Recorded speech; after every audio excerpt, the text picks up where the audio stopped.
అందరికీ నమస్తే. నేను ఒక ధ్యానిని. నా ధ్యాన అనుభవము మీతో పంచుకోవడానికి ఇప్పుడు ఈ యొక్క వీడియోను మీకు అందిస్తున్నాను. ఇవాళ ఒక మంచి అనుభవం జరిగింది. ఏమిటంటే ఇంట్లో ఒక గొడవ లాంటిది జరిగింది. దానివల్ల నా మనసు గాయపడింది. ఆ కోపాన్ని నేను లోపల అలానే ఉంది. ఆ సమయంలో నాతో మాట్లాడిన నా బిడ్డను ఏదో అడిగితే దానికి సమాధానంగా గట్టిగా అరిచాను. గట్టిగా అంటే చాలా యాంగర్ చూపించాను. వెంటనే నాలో ఒక రియలైజేషన్ స్టార్ట్ అయింది. ఏంటి, నేను ధ్యానిని కదా, ఎందుకు ఇంతలా అరిచాను, ఎందుకు అంత కోపాన్ని చూపాను అని. అప్పుడు నాకు ఒక క్వశ్చన్ ఏమిటంటే, ధ్యానులకు కోపం రాదా? ధ్యానులు కోపాన్ని ఆపుకోవాలా? ఒకవేళ ధ్యానులు కోప్పడితే ధ్యాన ఫలం విఫలమైనట్టేనా అని. సరే, దీనికి సమాధానం ఎవరినో ఎందుకు, నేను ధ్యానంలోనే ఈ క్వశ్చన్ అడుగుదాము అని ధ్యానానికి కూర్చున్నాను. అలా ఒక 40 నిమిషాలు నేను ధ్యానం చేశాను. అయితే ఆ ధ్యానం చేసే డీప్ స్టేట్లో నేను ఒక క్వశ్చన్ వేసుకున్నాను. ఎందుకు ఈ లైఫ్ బర్త్ తీసుకున్నాను?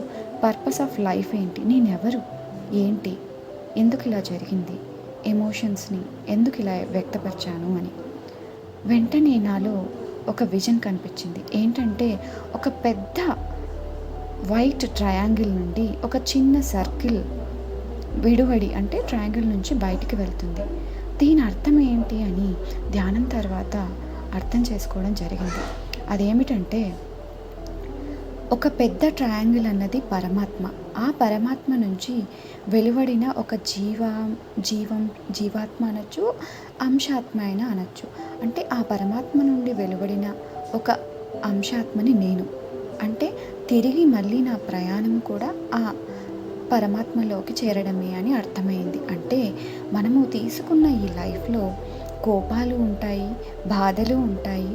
అలా అని మనం కూడా మనుషులమే కదా, మనకు కోపం వస్తుంది.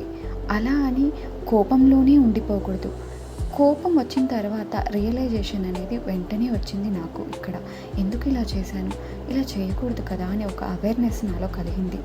అందువల్ల నేను వెంటనే రియలైజ్ అయ్యి ధ్యానంలో కూర్చొని అసలు ఎందుకు ఇలా జరిగిందని ఒక క్వశ్చన్ వేసుకుంటే నాకు ఈ ఆన్సర్ వచ్చింది. ఏమని, మనమంతా కూడా, మన పర్పస్ అంతా కూడా ఒక పరమాత్మ నుంచి వచ్చిన బిడ్డలం కాబట్టి మనం తిరిగి పరమాత్మ వైపుకు చేరాలి.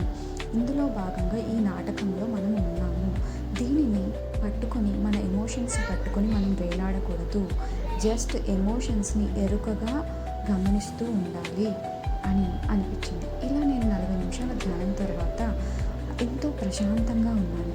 ఇంట్లో సిచ్యువేషన్, ఎవరైతే అరిచానో, ఏదైతే గొడవైందో వాళ్ళలో ఈ ప్రశాంతత లేదు, కానీ నాలో ఈ ప్రశాంతత ఉంది.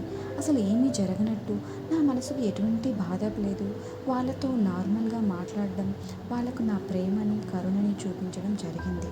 అంటే ఇక్కడ నేను ఆ నెగటివ్ ఎనర్జీని, అంటే ఆ కోపం అన్న నెగటివ్ ఎనర్జీని మోసుకొని లేను. అంటే నా లోపల అలానే కోపాన్ని దాచుకొని ఉన్నట్లయితే అది ఒక బ్లాక్ క్రియేట్ చేసేది. ఎప్పుడైతే నేను ఈ బ్లాక్ క్రియేట్ అవ్వకుండా వెంటనే నా ఎమోషన్ని, ఆ కోపాన్ని ఎక్స్ప్రెస్ చేసేసాను.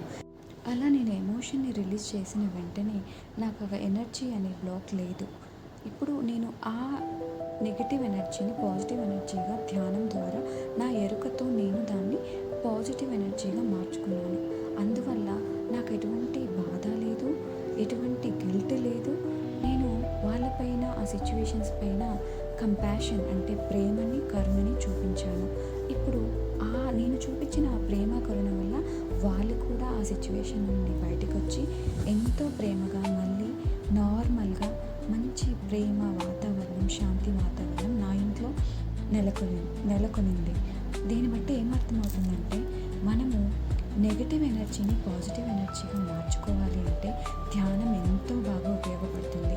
మన నెగటివ్ ఎనర్జీని మనము పట్టుకొని వేలాడకూడదు, దాన్ని పాజిటివ్ ఎనర్జీగా చేంజ్ చేసుకోవాలి. అంటే నెగటివ్ ఎనర్జీస్ అంటే ఈ కోపాన్ని, పాజిటివ్ ఎనర్జీస్గా అంటే ప్రేమ, కరుణ, ఈ విధంగా మార్చుకోవాలి. Thank you. ధ్యానం అంటే ఎమోషన్స్ని ఆపుకోవడం కాదు, మీ ఎమోషన్స్ని ఎరుకతో గమనించడం.